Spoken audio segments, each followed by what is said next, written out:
The moment I stepped into the private room at the back of the restaurant, I knew this wasn't the casual family brunch my mom had promised. The lights were too bright, the table too clean, and there was a thick stack of paperwork sitting in the middle next to a pen that wasn't mine. I felt my throat tighten as I noticed the man in a suit already seated, laptop open, eyes on me instead of the menu. My mom smiled like this was all normal and said we just needed to talk about what is fair after my dad's death. I am Sarah, 28. I work remote in tech, and I know enough about contracts and online banking to recognize a setup when I see one. Still, nothing prepared me for hearing that this stranger was her lawyer, and that the papers in front of me were drafted to redistribute my inheritance so everyone could share. He slid the agreement across the table.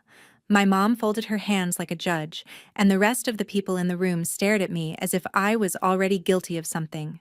He said all I had to do was sign and transfer most of what my dad left me for the good of the family. When I refused, the tone changed. The smiles disappeared. They started hinting at dragging me into court, ruining my credit, making this very hard for me if I did not cooperate. My heart was pounding, but I could feel my dad's voice in the back of my mind reminding me who actually had the law on their side. I looked around the table, counting slowly under my breath, then out loud. 1, 2, 3, 4, 5. You are a lot of people. They frowned, confused, and that is when I smiled for the first time that day. Funny thing is, I said, I only brought one person too. If you want to know who walked in after that, and how this little family meeting turned into the worst decision my mom ever made, keep listening until the end. I was not always the girl sitting in a private room across from a lawyer, counting people like they were chess pieces. For most of my life, I was just a kid from a quiet suburb in San Diego who thought family meant game nights, Costco runs, and my dad's terrible jokes about JavaScript. My dad, Richard, was a software engineer at a small tech company. He was the kind of guy who packed leftovers for lunch and drove the same old Honda for years because it still works. My mom, Laura, hated that. She wanted the house in the gated community, the new hybrid parked in the driveway, the Instagram vacations that made everyone else jealous. When I was 15, the gap between them finally split open. I still remember the night they sat me down at the kitchen table. My dad had a stack of printed bank statements. My mom had a Pinterest board of vacation homes open on her tablet. She told me she was tired of just getting by. He told her he was tired of pretending they could afford a life they didn't have. California is a community property state, which basically meant the court looked at everything they had built together and sliced it down the middle. My mom saw it as a chance to finally upgrade her life. My dad saw it as losing half of everything he had worked for, and somehow still being responsible for alimony and child support. After the divorce, I stayed mostly with my dad in a modest condo near Carlsbad. It was nothing fancy, but I could hear the ocean if I opened my bedroom window at night. On Fridays, he would let me pick dinner from DoorDash, and we would eat tacos straight from the containers while watching Netflix on the couch. He showed me how to use budgeting apps, explained what a 401k was, and why credit scores mattered more than designer bags. While other kids' parents bragged about new cars, my dad bragged about paying off his credit card every month. My mom, on the other hand, moved up the coast to Orange County and seemed to reinvent herself overnight. She married Victor, a charming real estate agent who specialized in selling homes that looked like something out of a TV show. Suddenly, her Facebook was full of photos from backyard barbecues and wine tastings. She had 2 new kids in her life, Mia and Ethan, and they all wore matching outfits in their Christmas photos. I was technically still her daughter, but most days I felt like a guest star in the perfect family she was trying to build. Every time I scrolled past her posts, it was the same thing. So proud of my amazing family, blessed, living my best life. I was never in the pictures. She didn't call to ask how my exams went or what I wanted to do after high school. She called to tell me Mia had made varsity or Ethan had won some tournament. The only time my name came up was when she complained to my dad about money. My dad would come home from those conversations a little quieter, a little more tired, but he always bounced back by turning on some old movie and making popcorn on the stove. On weekends, we went hiking in the local canyons or drove up the coast for cheap day trips. He'd point out houses on the cliffs and say, "People get obsessed with these, but they still go to bed with the same problems as everyone else." He kept our life simple, but it felt honest. At night, when I worried that I was somehow the reason everything fell apart, he would sit at the edge of my bed and tell me, "You don't owe anyone your future just because they share your last name. Build something real, something that belongs to you." Those words sounded dramatic back then, like something a movie dad would say. I didn't know he was quietly meeting with a lawyer, updating paperwork, making sure that if anything ever happened to him, I wouldn't be at the mercy of my mother's idea of fair. I thought the worst part of my life was already behind me when the divorce was finalized and everyone moved on. I had no idea that one late-night drive on the I-5 years later would take my dad away and turn those quiet money lessons into a full-blown war over everything he left me. When you grow up with a dad who double-checks every seatbelt and reroutes around traffic just to be safe, you never think car accident is how his story ends. But that is exactly what happened. One rainy Tuesday night, he was driving back down the I-5 after staying late at the office to finish a release. A drowsy driver drifted across lanes. There was a chain reaction, and by the time the highway patrol called me, my dad was already gone. The world went silent in that way it does, when someone pulls the plug on your entire life. The funeral was small and simple, just like he would have wanted.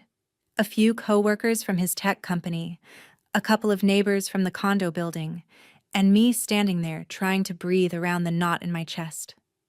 My mom showed up dressed in black like a movie widow, Victor at her side, Mia and Ethan standing a little behind them like props. She cried loudly enough for everyone to hear, hugging people she had barely spoken to in years, telling anyone who would listen how heartbroken she was.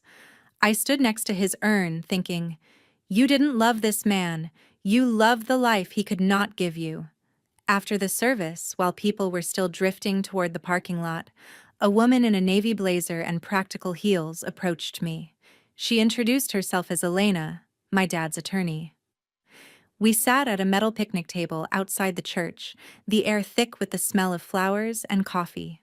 She explained that my dad had been very thorough, that he had updated his will more than once after the divorce, that he had been concerned about potential pressure from my mother. That was her polite way of saying he knew my mom would come for his money the second he was gone. According to the will, everything that was unquestionably his separate property after the divorce, plus the assets he'd built since, came to me. The condo in Carlsbad, his tech stocks, some Apple, some index funds, his IRA and 401k rollovers.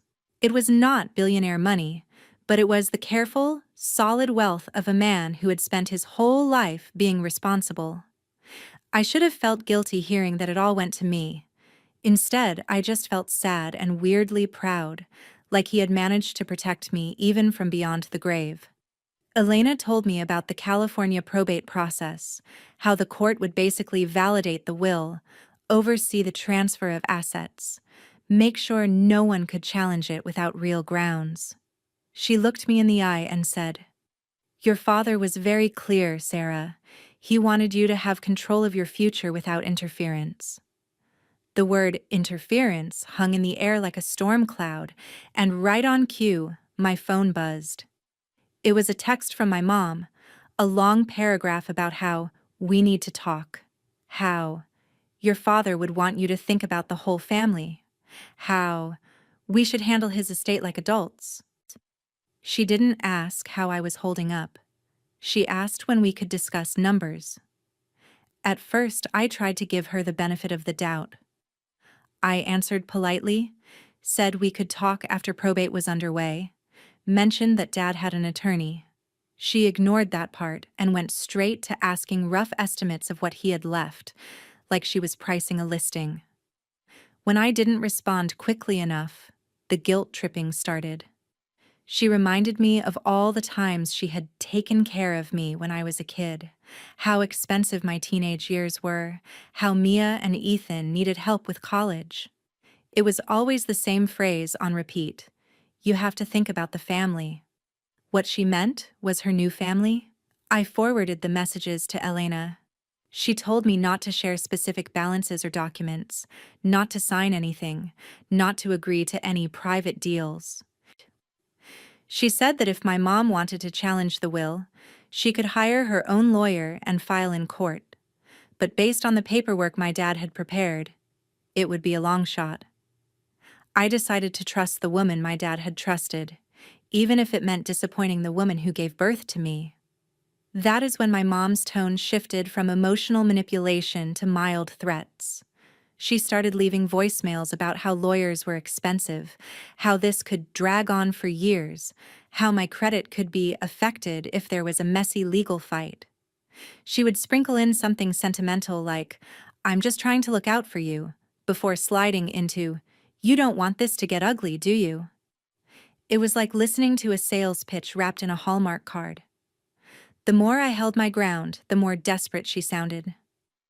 I stopped answering her calls and wrote everything down. Dates, times, what she said. My dad had taught me that money fights make people reckless, and reckless people leave evidence. A few weeks after the funeral, probate officially confirmed the will. The condo, the accounts, everything moved into my name. Elena sent me a neat folder with legal copies and a calm email about next steps. Within 24 hours, my mom emailed me too. The subject line was family meeting, and the body was full of phrases like clear the air, discuss options, and find a fair solution. She said it would just be us, a small group, nothing formal. She suggested a nice restaurant in Irvine, said she would make a reservation in a private room so we could talk openly. I stared at the email for a long time, feeling that familiar knot in my stomach. My dad had done everything right, followed every rule, and somehow I still felt like prey being invited to walk calmly into a trap. I forwarded the email to Elena with one simple question. "Will you come with me?" Elena didn't even hesitate. She called me instead of replying by email, her voice steady in a way that made my shoulders finally drop a little. She said she would be there, that I was not going to walk into any meeting alone, and that if my mother wanted to play games with legal documents, she had picked the wrong opponent. The day of the family meeting, I drove up to Irvine with a knot in my stomach and a folder in my bag. Inside were copies of the will, the probate confirmation, and a notepad where I had written dates and summaries of every voicemail and guilt-soaked text my mother had sent since the funeral. It was my little shield of paper against years of being told I was ungrateful whenever I didn't roll over. We agreed on a simple plan. I would go in first, see who was there, see what they put on the table. Elna would wait nearby and come in when I texted her. That way, my mom wouldn't have the chance to spin it as an ambush, even though that was exactly what she had planned for me. The restaurant was the kind of place with awkwardly quiet music and water glasses that never seemed to empty. A hostess led me past couples on dates and business lunches to the back, where a frosted glass door marked private was already closed. My heart thudded against my ribs as she opened it, and I stepped into the room I had described when this story began. My mom sat at the head of the table in a black blouse, posture perfect, like she was chairing a board meeting. Victor sat to her right in a blazer that looked expensive, but a little too tight, as if he had grown into a different version of himself than the one who bought it. Mia and Ethan were there too, on the opposite side of the table next to a man in a gray suit with a sleek laptop open in front of him. No one had menus. There was a pitcher of water, a neat stack of papers, and a pen aligned perfectly on top. "Sarah, you made it," my mom said, as if I had shown up early to help decorate for a party. "We just want to talk." The man in the suit stood up and offered his hand. He introduced himself as Daniel, an attorney, helping the family explore options regarding your father's estate. The way he said family made it sound like everyone in the room had lost the same thing I had, like we were all equals here, just trying to divvy up grief. I sat down slowly and noticed the top page of the stack in front of me. It had my name on it and more legal language than any normal person would voluntarily read over brunch. Terms like redistribution, voluntary agreement, and irrevocable. My stomach flipped. "Before you panic," my mom said, leaning forward with a practiced sympathetic look.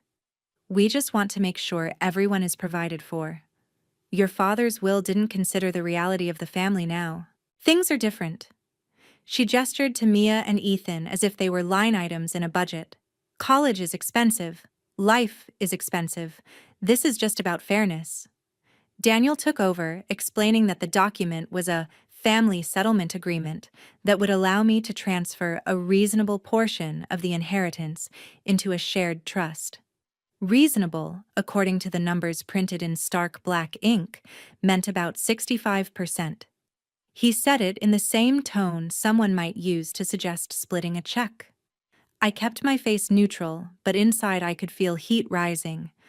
My dad had worked overtime, driven that damn I-5 at night, skipped vacations for years, and now I was being told that honoring his choices was selfish. "No one is trying to take anything from you," my mom added, which was almost funny considering the contract literally existed to take things from me. "We just don't want this to become a long, ugly legal fight. That would hurt your credit, your future. This way, we handle it privately. Like adults." I thought about the texts she had sent, the voicemails where her voice sharpened whenever she said the word fair. I thought about my dad sitting at the edge of my bed telling me I didn't owe anyone my future. I took a breath. "So," I said carefully, "if I don't sign this, what happens?" The temperature in the room dropped a few degrees. Victor shifted in his seat. Mia stared at the table. Ethan kept looking at his phone like he wished he was anywhere else. Daniel folded his hands and gave me a look that might have been meant to pass for kind.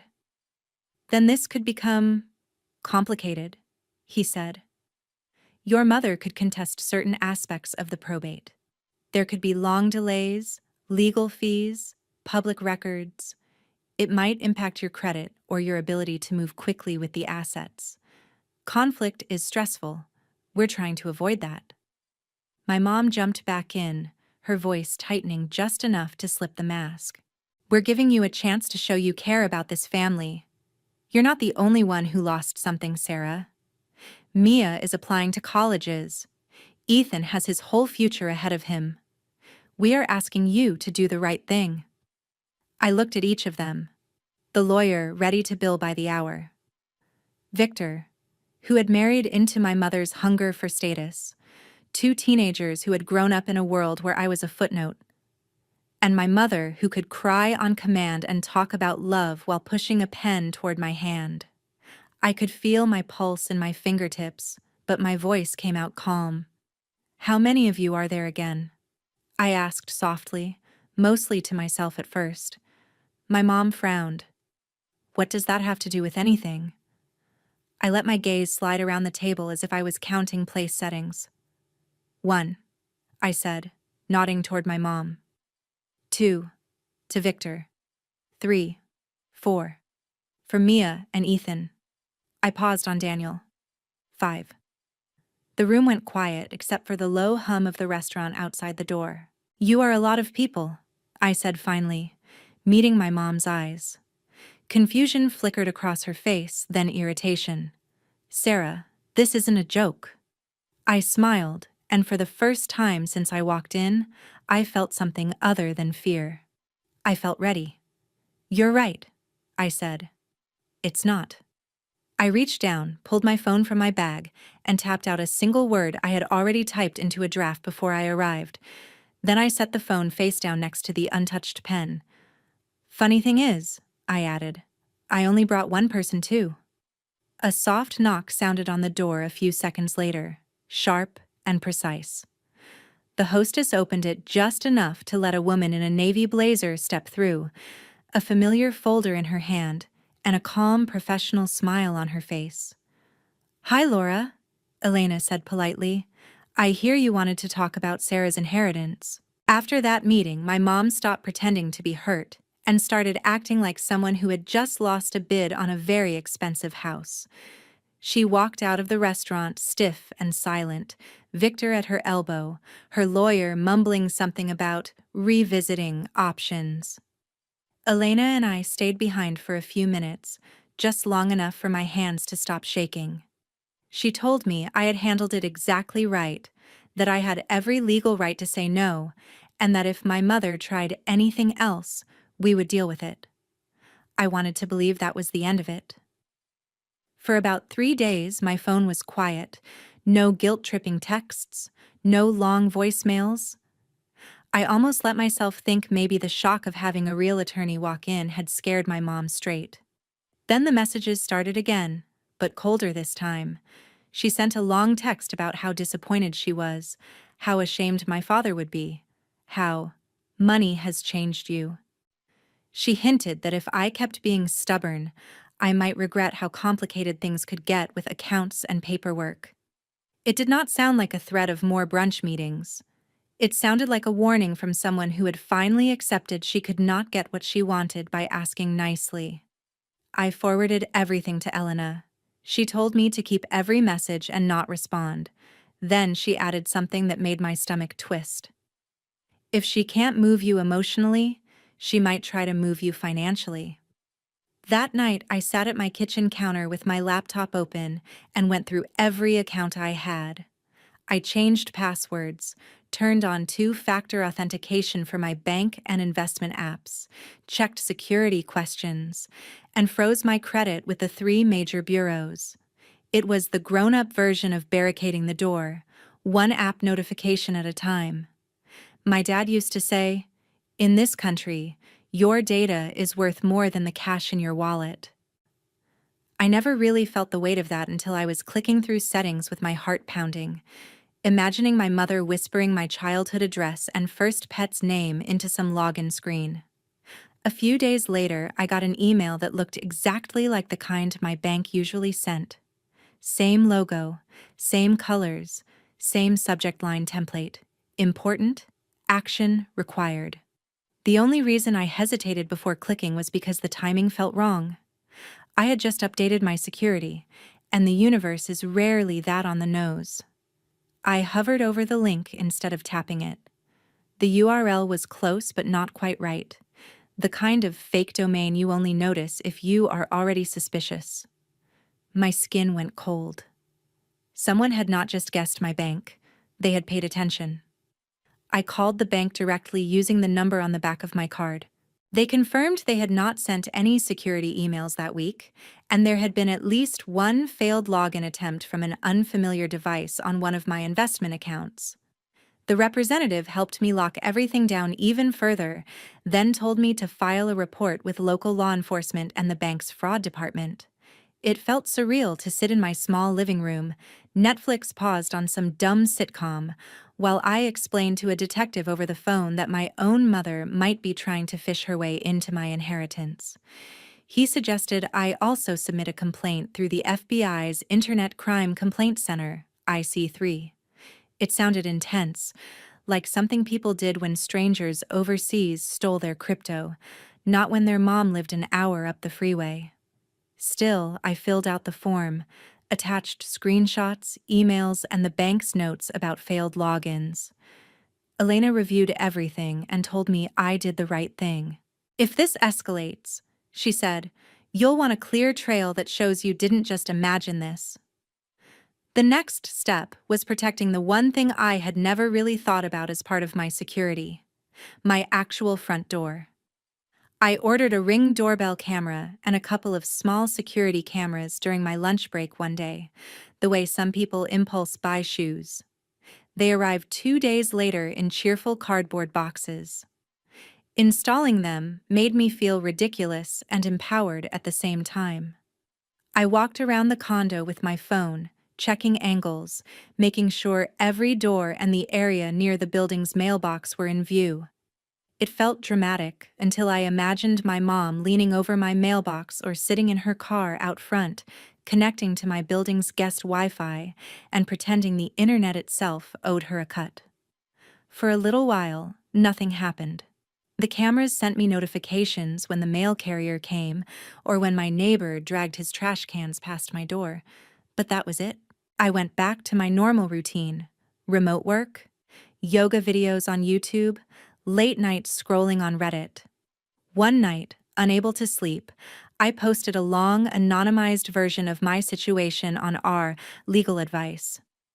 I changed names and locations, but I told the truth about the inheritance, the pressure, the fake family meeting, the weird bank email. The comments flooded in. People told me to listen to my attorney, not to meet my mother alone, to keep everything in writing, to treat this like a crime, not a misunderstanding. A few even admitted they had gone through similar things when a parent died and money was involved. Reading those stories made me feel less crazy and more focused. I was not overreacting. I was responding. 2 weeks later, on a Tuesday afternoon, while I was in a Zoom stand-up, my phone buzzed with a ring alert. Someone was in front of my building. I glanced at the thumbnail and saw a car I recognized from years of school pickups. Victor's SUV. My chest tightened. I turned my camera off on Zoom, pretending I was having connection issues, and opened the live feed. Victor was parked at the curb, engine idling. He had his laptop open on his knees, the glow of the screen lighting up his face. A second later, another notification popped up. Motion detected near the mailboxes. The second camera showed my mom standing there, phone pressed to her ear, glancing around like she was checking if anyone was watching. My heart was pounding so hard I could hear it over the tiny audio feed. I watched my mom talk into her phone, then looked toward Victor's car. At almost the exact same time, my banking app sent a push notification. Unrecognized device attempting to access your account. It was like watching coordinates line up on a map. My mother, at my mailbox. Victor, in his car outside my building with a laptop. My account, pinging me that someone was trying to break in. I hit screen record on my phone and let it run. Later, I pulled the logs from my bank's website showing the time, IP address, and failed login attempt. The timestamps matched the ring footage down to the minute. I sent everything to Elena: the videos, the logs, the IC3 report confirmation. She didn't text back this time. She called, and her voice was sharper than I had ever heard it.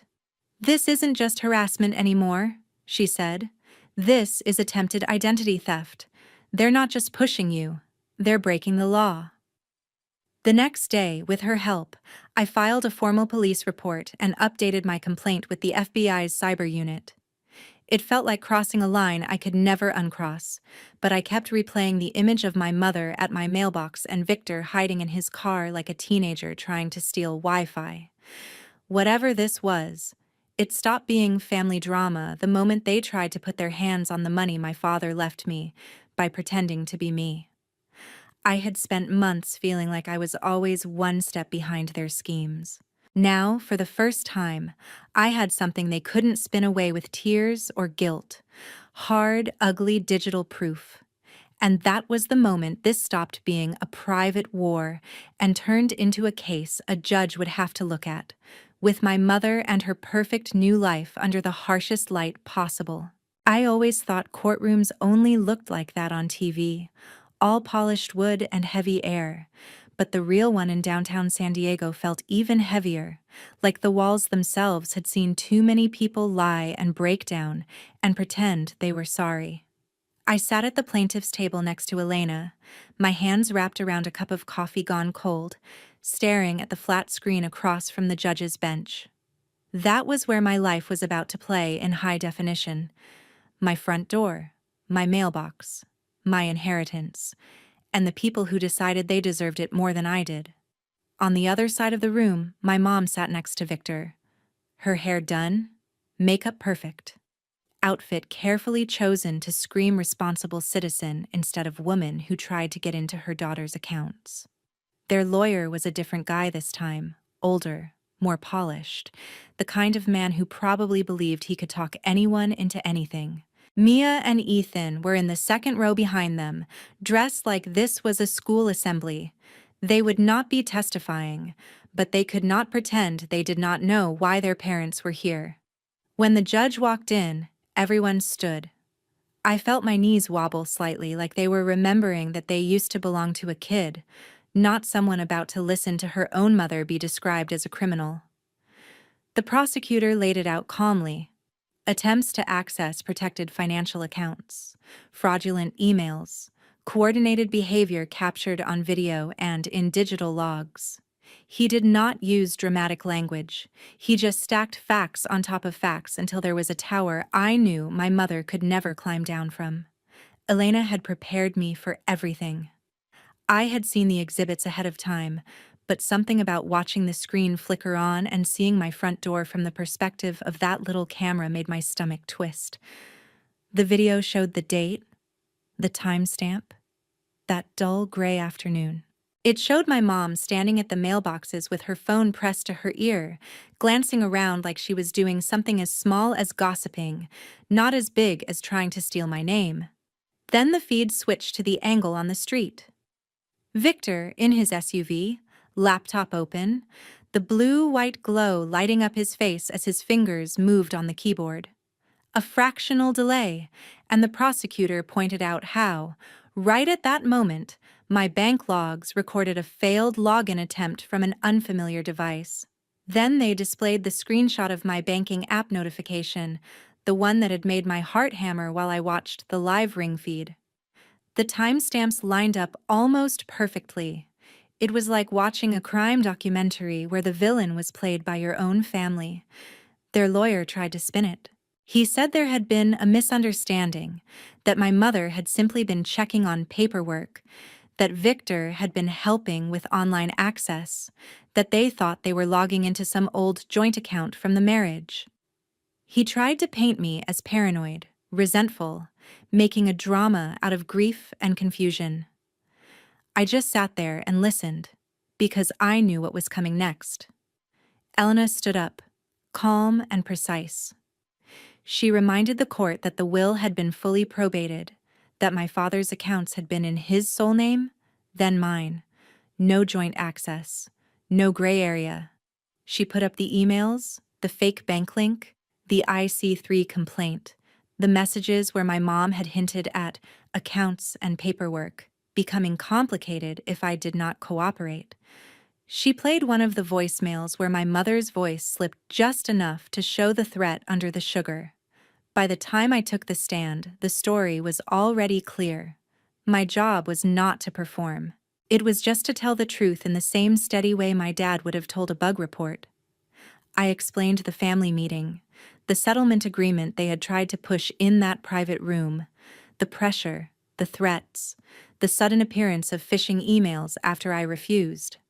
I explained how I had changed passwords, frozen my credit, talked to my bank, been told there were failed logins. I described watching the ring footage in real time and feeling every piece click together. The prosecutor asked me how it felt to realize my own mother was behind it. My throat tightened, but I answered honestly. I said it felt like watching someone reach into my chest and try to take the last piece of my dad I had left. When everything was finally submitted and both sides had said what they needed to say, the judge took a long time flipping through the paperwork. You could feel the room holding its breath. My mother stared straight ahead, face tight, eyes shiny in a way I no longer trusted. When the judge spoke, his voice was steady, almost bored, but the words hit like a hammer. He said the evidence showed clear attempts to gain unauthorized access to my accounts using deceptive methods. He talked about how using personal familiarity and prior knowledge to impersonate someone is not a family misunderstanding, it is fraud. He acknowledged that no large sums had been successfully taken, but that did not erase the intent or the effort. He found my mother and Victor guilty of charges related to attempted identity theft and fraud. He did not sentence them to some dramatic TV show prison term. Instead, he did something that, in the real world, can hurt longer. He imposed a heavy fine, tens of thousands of dollars, plus restitution for my legal costs. He put them on probation, which meant every financial move they made for years would be watched. He ordered them to complete a program on financial crimes, and then he granted the restraining order Elena had requested, barring them from contacting me directly or indirectly for 5 years, barred from coming near my home or workplace or messing with anything tied to my name.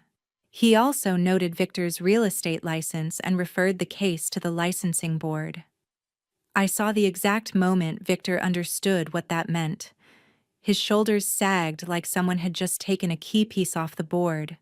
No license, no luxury listings, no easy commissions to fund the lifestyle my mother had curated online. What really surprised me was not the legal part.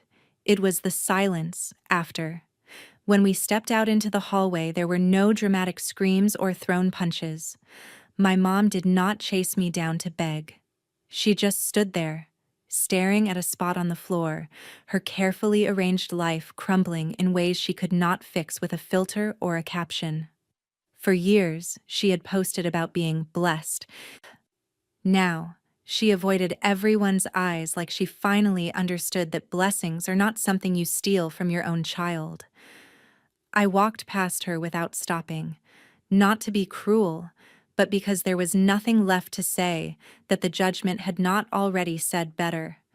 For the first time since my dad died, I felt like the ground under my feet belonged to me again.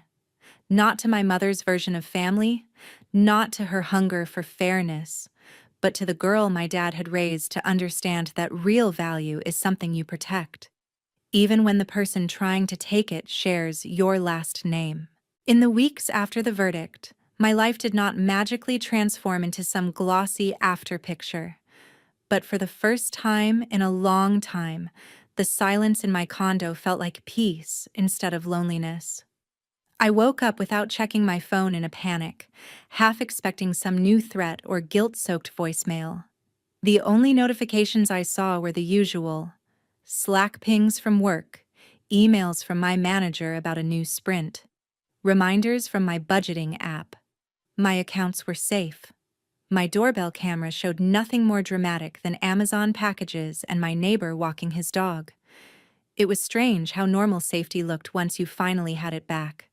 With the legal mess behind me, Elena helped me sit down and go through everything my dad had left, not as targets on a map, but as tools for a real future.